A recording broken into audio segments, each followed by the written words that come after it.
Welcome back, Outside Edge podcast, outsideedgecricket.com. That's the website you can find us at. We're back, had a little mid-season break, so to speak. A lot of cricket's happened. Australia played a made-up test series against South Africa on some of the more questionable decks that I've seen.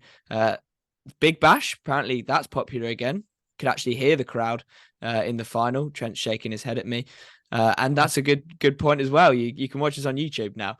Moving swiftly on, SA20, that's red hot. Enjoying that. ILT20, is that happening? They're trying all they can for that to be hidden away from the public, but looks like a good league. Videos. Yeah, looks like a decent cricket's being played there. Michael Clark's up to no good. England are still the best ODI team in the world. Maybe not. They lost to South Africa. Jofra Archer's back, and no one else has done anything because that's all anyone cares about in England. A couple of big series to kick off. Australia versus India. Border Gavaskar border. Who cares? Probably you. England, New Zealand. That's about to kick off. There's about 75 different players on England's roster at the moment, and we're chatting to Mason Crane later on in the pod. All of that's happened. All we care about, though, Trent, it's the Village Moment of the Week. Take it away. Thank you very much. What introduction. First of all, I do care about the India versus Australia series because that's all I've got in my life. So I'm going to straight into it. Let's not beat around the bush here. Whilst I'm during, we call it mid-season break, but it's a mandatory empirical break for tax purposes. I came across one of the more comical runouts I've seen online of a couple of old blokes playing some really diesel grade cricket in Australia. A good source for village moments lately.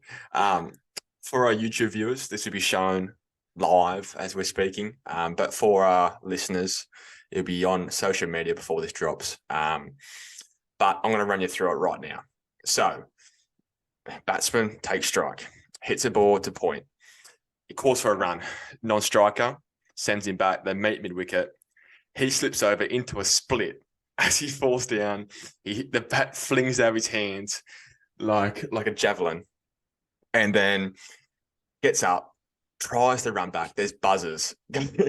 Overthrows the deep to square leg. After he's running back, he runs through, falls over a metre short of his crease. And now he's crawling, edging ever so slightly towards the line, putting his hand out and gets run out. Do you know that scene in Cars where Lightning McQueen is like edging over the line and he sticks his tongue out to get there? That was all that was coming to mind when I saw that. Sorry, I interrupted you there. I just couldn't get the image out of my mind. Do feel free to continue. You see this video, Paddy. How bad is it? I just can't believe it. First of all, the question of I'm writing this article currently about the live streaming in club cricket and how great a thing is about it. I'm going to delete all of that.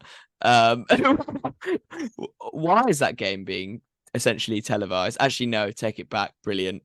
That's what this podcast would be dead in the water if it weren't for visual media like Shit that. Like that.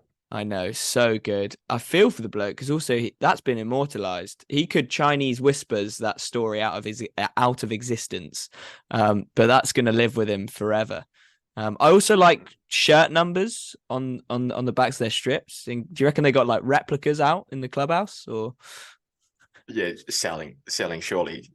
Putting articles in the newspaper, putting ad space out there. I don't understand why they're, first of all, streaming it because they're all 80 years old. They wouldn't know how to work YouTube. And I've played in front box, Paddy.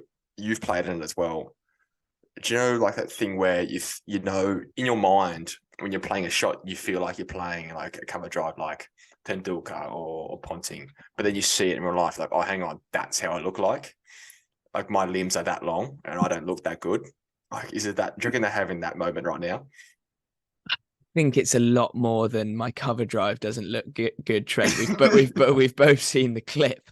I mean, one day viewers will be exposed to one of my outings on Frogbox, but I don't think that day is yet to come. Throwing the hands at it, I think my dignity is somewhat still intact, unlike our good friends on this week's Village Moment of the Week. You can check that out and a lot more clips on our socials. Get around it at Outside Edge Pod on Instagram and Outside Edge Cricket on Twitter, and Outside Edge Pod on TikTok as well.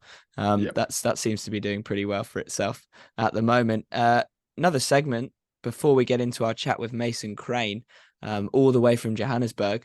Cricbait headlines. We're just going to do one each because we're not funny enough for three. No. We aren't trying to talk on a podcast either, but we're doing that anyway. Do you want me to lead it off? Yeah, I've gone for something about the England-South Africa ODI series. The headline being, literally no other cricketer exists. Jofra Archer makes his England return. I also thought it was quite funny as well that my Cape Town against who was it the other day? The Jobo Super. No, it was, I can't remember. The other day. Super Kings. Yeah. But anyway, the BBC had the poster boy sort of photograph for the game as Jofra Archer, even though he wasn't even playing. So you're still clicking it though. Yeah, I'm clicking it. But I like to think Jofra's sort of Thanos snapped all other English cricketers out of existence. Did you know that David Milan and Jason Roy scored tons in that series? Bet you didn't. Couldn't care less. Jofra's back. 6 for 6 for, I heard. Fuck yeah, clicking that. Clicking the shit out of it. How about yourself? What have you gone for, mate? I've gone down under, mate. As an Australian, I can't get this video off my screen for the last month. It seems like Daily Mail has just like embedded my phone. I'm talking about the Michael Clarke mishap. I don't want to go into it too much because there's so many levels to it. We'll be here for a week. But I'm going to make one little headline. It is, maybe Simon Kadich wasn't such a bad bloke after all. Hey, it's one for the real cricket fans. Maybe that goes in a niche mag. Yeah, that's really niche, good. Mate. That's really good. Middle pages of Inside Cricket, that kind of stuff. Did you ever think Clarkey was a good bloke out of interest? Well, funny enough, Clarkey was my first bat purchase, 2005. Really? I think V900 Bazooka. Yeah, that was in his blue number. That was like 2005 era. Yeah, in his Slaz days, Ashes debut. Yeah, so I thought he was a good bloke until I started like having a greater sense of the world. I still don't, but I thought I did when I was like 11 or 12. I'm like, hang on, like this bloke's, it's got to be going on. My first bat was the Kookaburra Blade, 08, 09, Owen Morgan. Absolute. What colour? It's like that sort of yellowy green kind of. Oh, yeah. I mean, you buy that bat and you think you can sort of reverse lap for days. And the proof wasn't in the pudding this time around. But hey, that was my first stick. And my second stick. I've never told you this, Trent, and this is great for the podcast. I think I've actually got it. Oh no, we did a clear out. Don't have it. Do you remember the Nike sticks? IPL Prime Nike. Yeah, 100%. Yeah. I had one of those. It was a toss up between that and a Reebok, mate. Went for the Nike. See, my brother actually got sponsored by them. He rode into them when he was like no 14. Way. It's like not fully, he's like 50% off. He thought he was a king, but he wasn't that good. And he like picked up this bat from Kingsgrove, which is a cricket retailer in New South Wales. Everyone know about that. And he picked it up, came home with it, picked it up. It was a plank, absolute plank of wood. Horrible. Yeah, most bats are, mate. That's just you using them, mate. Well, I don't think there's a better way to segue to our interview with Mr. Mason Crane than the brief mention of your brother, who ended up with Mason Crane's helmet a few years back. We just spoke to him all the way from Johannesburg. He's in the midst of the SA20 at the moment. We've been enjoying that. quality of cricket's looking pretty good, and the average attendance is 2,000 times what the Big Bash was at the start. So great to chat to him. As always, Outside Edge Pod on your socials. Presenting Mr. Mason Crane. Crane, leg spinner for Hampshire and London Spirit. Mason, thank you so much for coming on, mate. It's been a couple of weeks in the making, but well worth the wait. I'm going to break down the fourth wall production a little bit for you and the listeners and let you know how we got you on. So I reached out to you via Instagram and said, we'd love to have you on the pod and all that kind of stuff. Plus, you wouldn't know this, but I've actually got your Gordon helmet from Sydney Grey Cricket days, sitting in my garage home that you palmed off to my brother. So my first couple of questions for you to open up proceedings are this. Firstly, would you like that Gordon lick back one day? And secondly, how disappointed were you that you weren't able to bat with a taped up England lid whilst playing for Gordon? Don't know that. So it didn't fit the helmet. It's too big. Yeah, I was going to say, mate, it's pretty large. Yeah, so all they had was a large, and I basically spent the whole 6 months with it. Every time I look down, it's banging into my chest. So no, you can keep it. And then was I disappointed? No, I don't really. I don't like stuff like that. Like that would just, because you're walking out with a target on your back and stuff like that happens. I don't 100%. I don't really.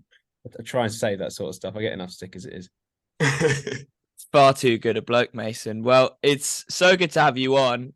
Probably our highest caliber guest we've had yet. I mean, as you said there, 7th highest wicket taker in the 100, 11 wickets on the way to the T20 Blast win last year. And we were also talking about some of your debuts. You've had some pretty impressive ones. Your List A debut, you got the wicket of Kumar Sangakkara, and then your first international wicket was AB de Villiers.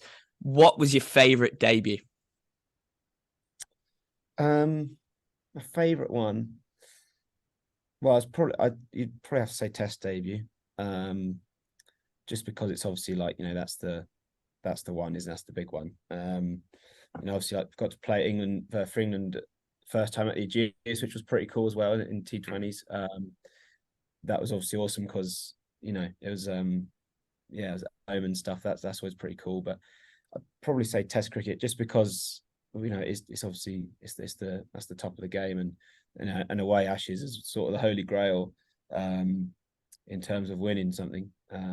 Obviously it doesn't happen all that often, but it was obviously a pretty special occasion, and having played there the year before as well for New South Wales, it was quite a sort of there's a lot going on, and it was just really awesome occasion. You mentioned that you played for New South Wales. You became the first overseas player since Imran Khan in 1985 to play for New South Wales. I did note that you actually trained with Stuart MacGill whilst playing grade cricket in the year before, weren't you? Yeah. So how was sorry. Yes, that's kind of half the point really of going to play in Australia was I'd obviously get to work with Stu, and he's obviously an amazing bowler back in the day, and knows his stuff. He's a really good coach as well, actually. And so I sort of trained with him that whole sort of Australian summer, and we have a great relationship. We still talk a fair bit now. And then obviously got to play for New South Wales at the back end, and it was pretty cool. And he got to give me my cap sort of after all the sort of hard work we'd done. It was a pretty cool sort of reward at the end. Yeah. I wanted to just sorry, go on, Trent. What did you work on mostly? Were you working on how to bowl in Australian conditions, or just fully technique stuff? It was more just bowling, really. Obviously, it was more just general. I was a young bowler. You obviously have your coaches and stuff growing up, but I think there's a point where it's like a real outside voice, someone who almost doesn't know you too well, can actually be such a big impact because they're just going to say what they see. And obviously Stu, he's obviously such a sort of high profile player himself. It was really awesome to sort of work with him, and it was pretty technical stuff. But when you're a young bowler, I guess you need that because you're not a polished player back then. You just mentioned there about your time with Gordon. 31 wickets in 12 matches and back-to-back seventhers. Now, that's not something we see a lot of at any level of the game. Do you have any sort of memories of those 14 wickets in 2 innings? Yeah, I think it was 3 in a row. I'm Oh, sure. Really? Yeah, Alfred! Oh think so. boy. Yeah, I think so. But I yeah, think no, you it know was so. awesome. Yeah, there was one of the days was like one of the days was it was like rocket hot, and we didn't actually have that many bowlers playing. And I think I might have bowled like maybe the 5th over of the day or something, and never came off. I bowled I bowled over 40 overs, and Arsenal were playing that night as a big Arsenal fan. So I went to the casino to go and watch it. Likewise. Didn't have it on the telly, so I tried to go to the casino in Sydney to watch it. So obviously they get all the games there, and I didn't get let in. I hadn't had a beer. He said my eyes were too glassy. No wonder, mate. I've just bowled 45 overs in a row. I'm struggling, yeah. But yeah, so that was it was pretty cool though. And like I said, we yeah, I had a great time, and we had like a really good bunch. Yeah, and just sort of got on a roll, and you know, when you're young like that, you know, you sort of don't really know sort of the magnitude of what's going on. Like looking back now, you know, it's a really cool achievement. I guess I didn't really notice at the time. It was just, you know, another game, and I guess the way the game's working, I was like, that would be spread over like a 6-week period. So obviously it feels like you're going well, but it's not like you go straight into another game. Like then you bat the next week, and you might bat again, and you know, so you only really bowled twice. But yeah, it was pretty awesome looking back at it. Trent briefly touched on you working with Stuart MacGill. Now, I'm sure a lot of people are aware that you had the chance to work with the late, great Shane Warne during the 100, the King. We'd love to know, as two pretty rank leggies, we'd love to know sort of what the aura of the bloke was, and any of the sort of nuggets of wisdom that he passed on to you. Yeah, I mean, look, like obviously, you know, everyone. It's kind of like the most asked question I get now is, you know, what was Warnie like? Like, what was he? Was he a legend? How good? Like, he was awesome. You know, like he was he was sort of everything you could want him to be. He absolutely loved the game. He absolutely loved talking about the game. He loved being at the ground around the lads. He loved you know, talking about bowling to me. He'd come up to me every session. He'd do something, and you know, like obviously, it's not lost on me how lucky I am to have had that experience, and you know how much, I guess how much people would give to be able to have that experience I've had. And he was just like I said, so awesome. But he was so like,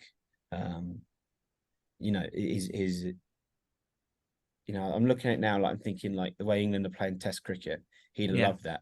So like is a positive and aggressive style. That's what he wanted. And you know, there were a couple of games where he was obviously on the telly charging around the boundary to come and speak to me like mid spell, and it would always be about, you know, like trying to get a wicket or trying to bring more men in the ring, and you know, trying to be more aggressive and stuff. And yeah, it's kind of so refreshing that he was so like into it, you know, like he loved it that much. And you know, I think those greats do, they have like a switch, and when they arrive at a ground, they just switch it on, and they're just, you know, all in. They know everything that's going on. They're watching every field move, every detail. You know, and he was brilliant to go with it. You know, he was funny. He was, like I say, he's so generous with his time. Everyone does say that, and it is true. Like so generous with his time. He'd never say no to someone. Yeah, and it's just the most amazing sort of experience. And like I said, I really do realize how lucky I am to have had it. I think like as like an Aussie, the biggest thing that we fell in love with Warnie was his like aura at the crease and like his mentality going into bowling. Did he speak to you about that at all? Like how to act when you actually got your 6 ball, like you bowl 6 balls and over, how to act in between each ball, the words you say to the batter, and how to like control the crease? Yeah, he spoke about like you know, he'd say, you know, like, get out there, puff your chest out, and you know, let them know you're there. And you know, he's like, you know, don't like sort of let them just bat. You know, let them know they're facing you.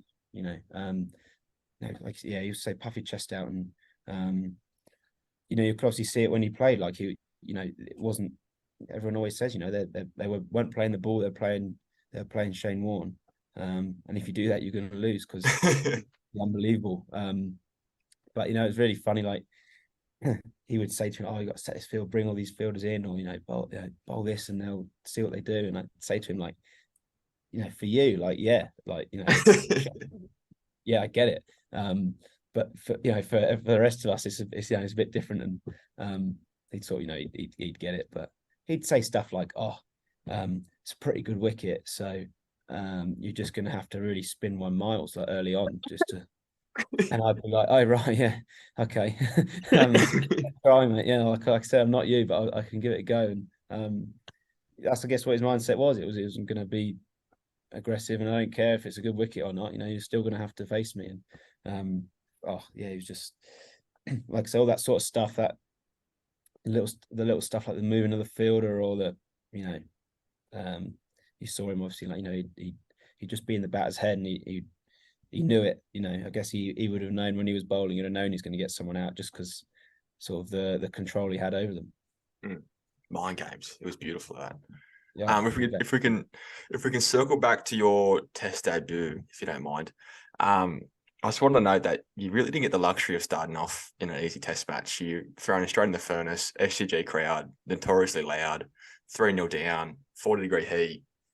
Do you reflect back on it now and think, like, I would have loved to have started on like a spicy deck in Sri Lanka, or like I want to go straight in the furnace and learn the hard way?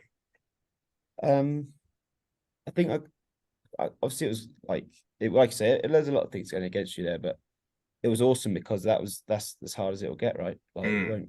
Yeah. Pinnacle. So it's it's kind of, although obviously it could have gone slightly better, and obviously it wasn't an easy scenario to walk into, but it does help me now when I look back and think, well, I've dealt with sort of bigger problems than this. So like even now, like 5 years later, that's obviously still a part of my journey, and I can look back and go, well, I'm still here. I came through it. That was as hard as it's going to get.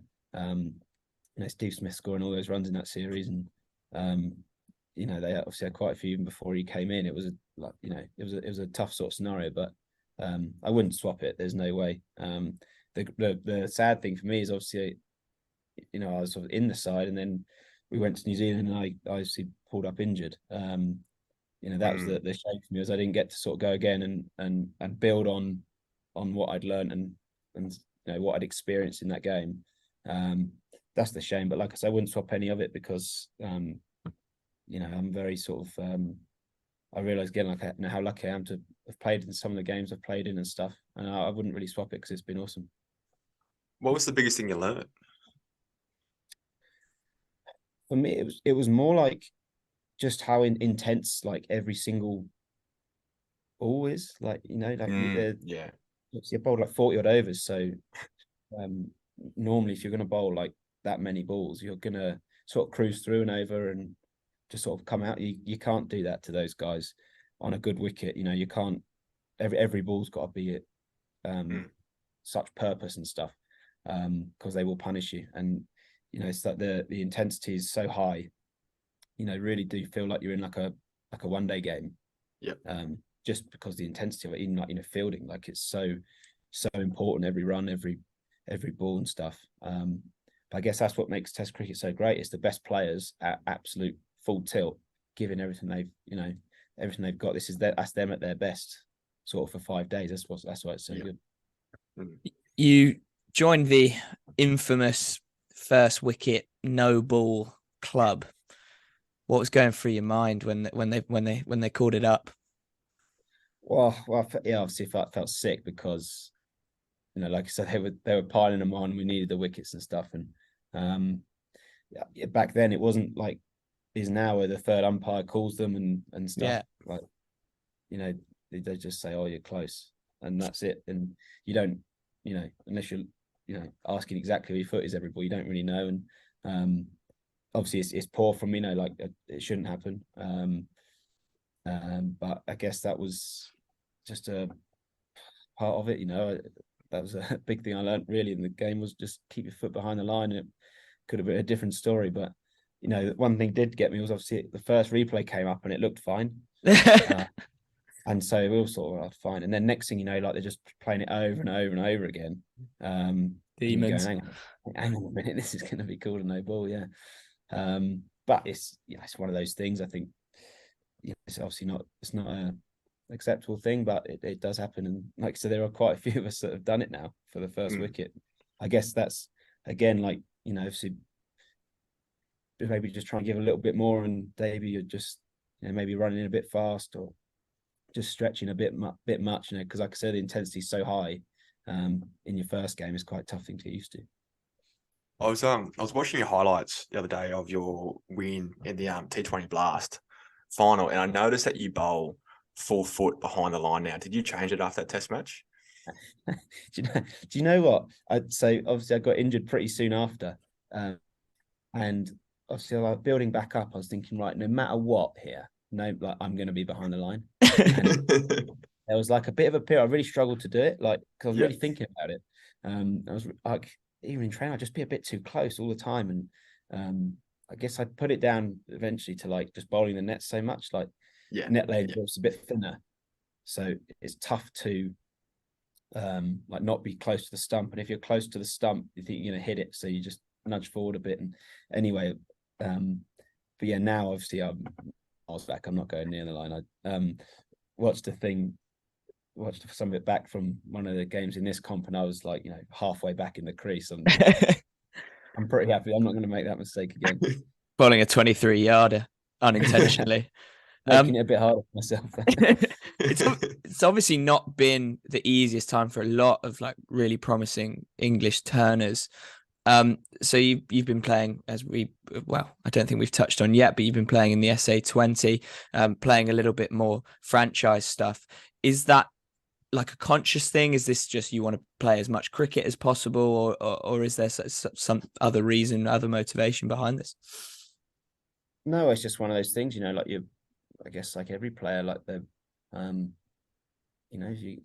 name's always in these sorts of things. If they sort of bid you in the auction and stuff, then you're obviously going to go and play in the winter and stuff. If cricket's cricket, you've got to obviously get some stuff in. I think obviously we've all been stuck inside in COVID and stuff, so it's just awesome to be outside playing, and this is a great comp. It's been awesome. I get, obviously because I'm a leg spinner, naturally I play in more white ball games the way the game's going. I think we all do, but it always seems to be the spinners that get asked the question. We never go, oh, look at all these batters just constantly playing T20 cricket, playing all these leagues, or look at all these seamers bowling on these leagues, like when are they going to play a 4-day game? Like it doesn't really work like that. Like you say, cricket is cricket, but it's the way the game is. There's more white ball cricket now, and again, it's not a easy thing to do, to play first class cricket in another country. So that get asked that a lot as well. Like, should people go and do that more? Well, it's not really your choice. We're very unique in that we've got 18 teams with two overseas players that can play for the county. That's very unique. You go to Australia, you can play for one of 6 teams they don't do overseas. You can't just say, I'm going to come and play. And same in South Africa, they've got a much smaller number of teams, but and they don't really do overseas players. So it's tough for people to do that. And like I said, but in T20 competitions, obviously there's loads of chances. I did want to ask you, like, with the changing landscape of cricket going to more like T20 based, do you change your training to work on that, to focus on that more, or is it still just a broader sense of bowling and change it, like tune up for what match you needed? So obviously like the different sort of different stuff for red and white ball. It's not the same. White ball is obviously a slightly different style, but for me it's about like constantly trying to keep both going. I think if you go a couple of months without practicing sort of in that red ball mindset, it's quite tough to get back into it. And similarly, if you do a lot of red ball, not much, it's quite tough to get back into it. So it's becoming sort of a bit trickier and stuff like that. You know, that the games are getting further and further apart from each other in terms of what's required. I feel. Yep. You know, definitely since COVID, I've actually really noticed a big difference in T20 cricket and the way it's played. And it's becoming a lot different now to bowling. And similarly in red ball cricket as well, that's obviously getting a bit further away and stuff. And even that as a format has become a lot more urgent. You know, it's all about results. We've got to win, spicier wickets. You know, if it spins a bit now, it doesn't spin a bit, it rags sideways because they want the game finished. So you know that it's just sort of the skills are becoming a bit further apart, but it's important, I think, to keep both going at the same time. Currently, which one do you enjoy more, do you reckon? It's a strange. I kind of enjoy whatever I'm doing at the time. Right. So you know, we have like a big block of championship cricket at the start of the year. Get really stuck into it, and you're like, oh, this is obviously the one. And then the T20 starts, and again you get really stuck into it. And you're like, no, this is great. And then you know the 100, and you're like, oh, this is, and then you're back to championship again. So it's kind of whatever you're in, really. Like it's they've all got their own stuff that makes them great, and they've all got their own stuff that's a bit of a downfall. But for me, I just enjoy playing, really. You know, I don't really mind what it is. I just sort of enjoy being out there. Just wanted to circle back quickly to the SA20 where you are now. Great squad, Sunrisers, Eastern Cape. You got some decent English boys knocking about as well. Tom Abel, obviously he's just got his call up. Do you boys band together, or is there a pretty good squad harmony? No, it's been brilliant actually. Yeah, it's strange. Like you can come somewhere like this and actually like you'll know a lot of the guys already. Yeah. Whether that's, you know, like for example, I've played Aidan Markman's played at Hampshire.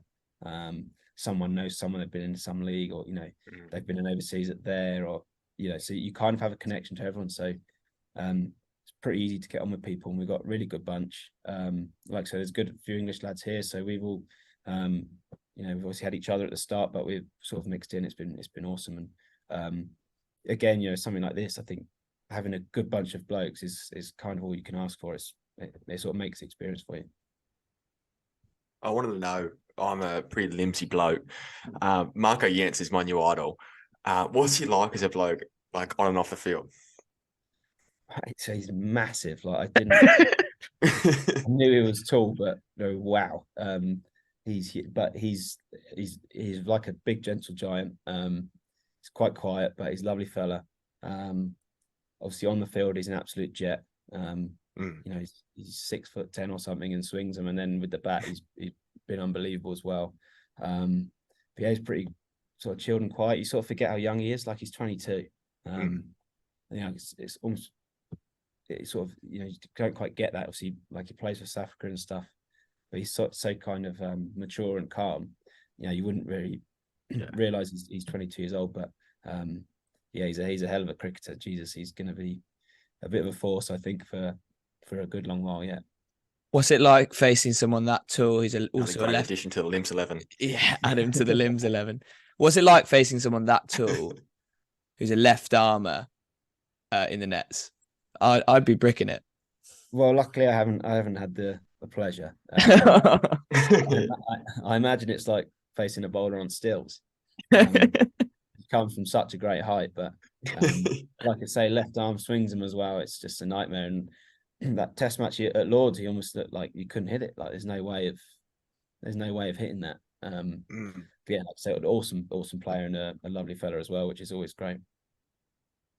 I just wanted to ask, obviously it's a pretty difficult subject at the moment, but one I wanted to ask regardless, because you've got so many, you know, immediate cricketing colleagues in those circles, what do you guys make of what's going on with England on the international like level at the moment and the cricket they're playing as a cricketer yourself? What you mean, like Test cricket, like with all the just stuff? With the way it's being played, as someone who's experienced English cricket or in English international cricket. Phil, you don't have to answer if you don't like. Well, it's exciting, isn't it? Like to watch.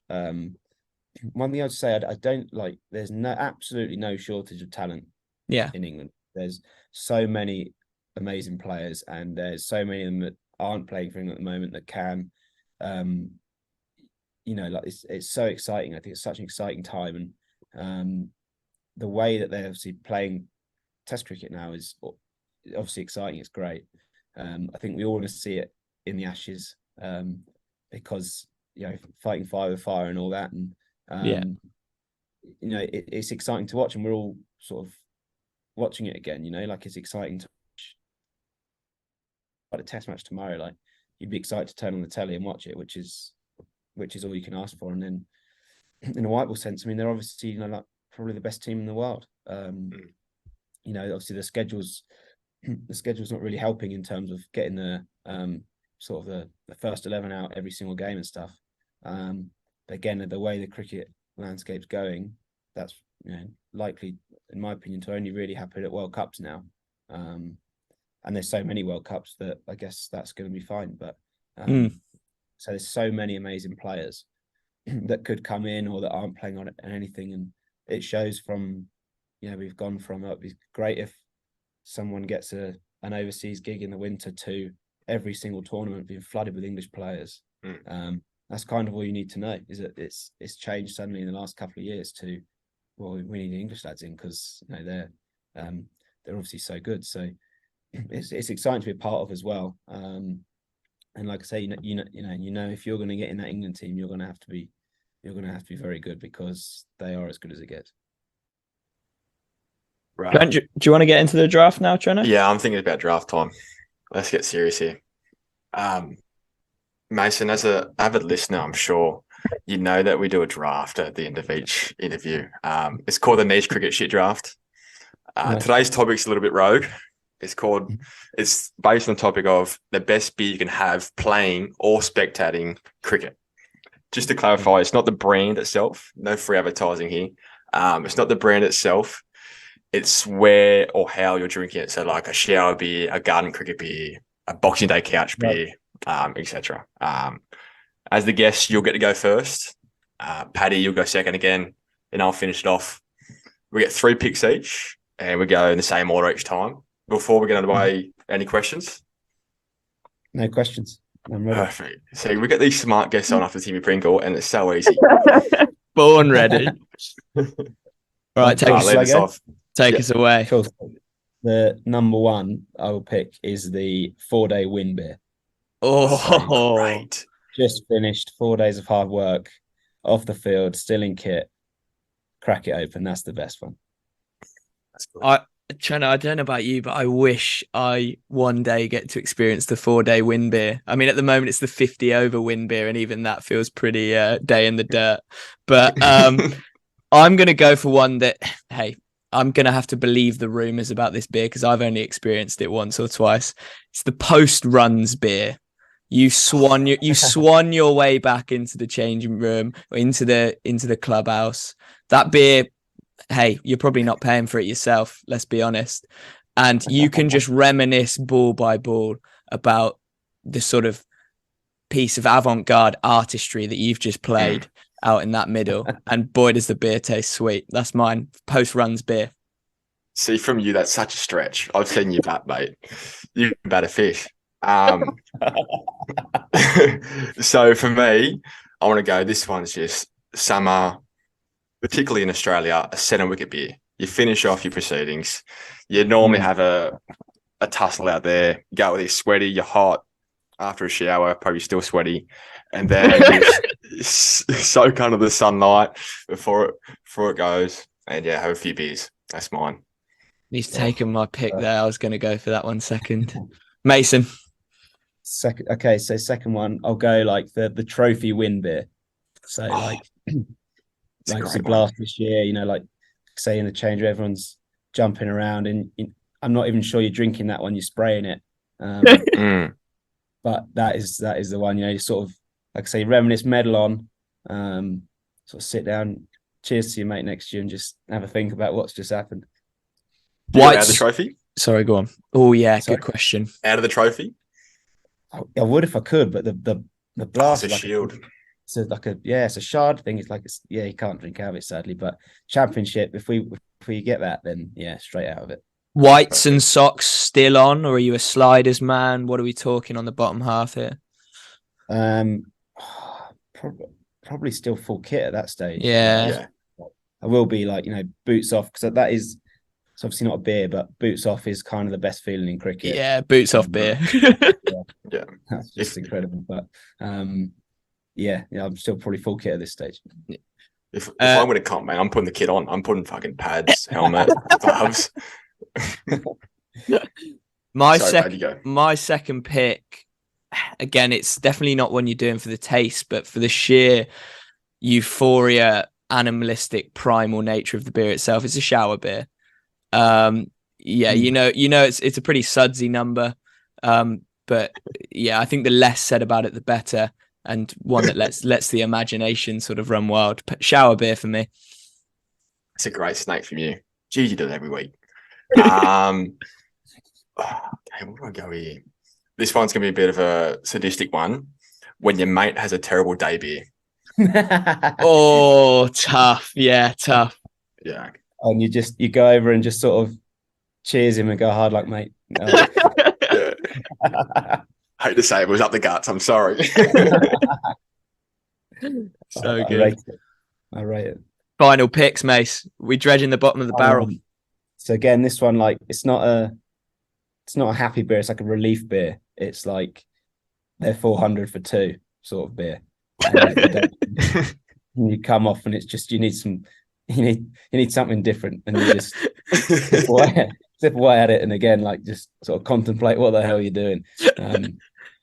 Yeah, they're 400 for 10. You come off the field and you think, I need a beer here. Yeah. Why on earth do I play cricket? One of those questions. It's all they're slating the groundsman for making a flat one. Exactly right. Yeah. Give us something for God. You're all spraying the umpire for that LBW that definitely wasn't out. Yeah, no, that's a bad one. My final pick, I'm going to do this to counter Treno. I've seen that Trent's got a little bit of variation in his draft, and I'm going to go for one which is sort of one to counter the out in the middle centre wicket beer, and that's a doing the ropes beer. It's not a task that anybody wants to be doing. It's one that you get drafted into probably because you haven't done it the last 18 weeks. But it's an incentive, and hey, it makes you enjoy those friction burns. So that's going to be my final pick. I roster. I love it. Yes, do you know what? Like, obviously, when I do end up getting to play club cricket now, like, the jobs after the game, like, it's once or twice is obviously okay, but I don't mind it. Sort of, sort of grounds you a bit. I think it's all right. Yeah. I like it. So humbling, isn't it? Yeah, very. Especially like you said, if you've gone round the park and now you got to clear it away. That's a tough one. I want to go pretty generic. Just a staple, just to get a few votes here. Once we put this on Instagram, free beer. You cannot have a bad free beer. It's boring, I know. It's not normally me, but I'm going for it. Is he good in this? Is he good in this league though, Trent? This is the thing. He's pretty versatile, free beer, but is he as strong in the cricketing world? Hey, mate, I would like him to a player of Tim David. He's not playing like test match cricket, but he'll play anywhere and perform on the day when he needs to. He gets the job done week in, week out. Right, to run over the rosters, Mason has gone for the 4-day win beer, the trophy win beer, and the relief beer. Myself, Paddy, I've gone for the post runs beer, the shower beer, and the doing the ropes beer. And Trento has gone for the centre wicket beer. Your mate has a terrible debut beer and the free beer.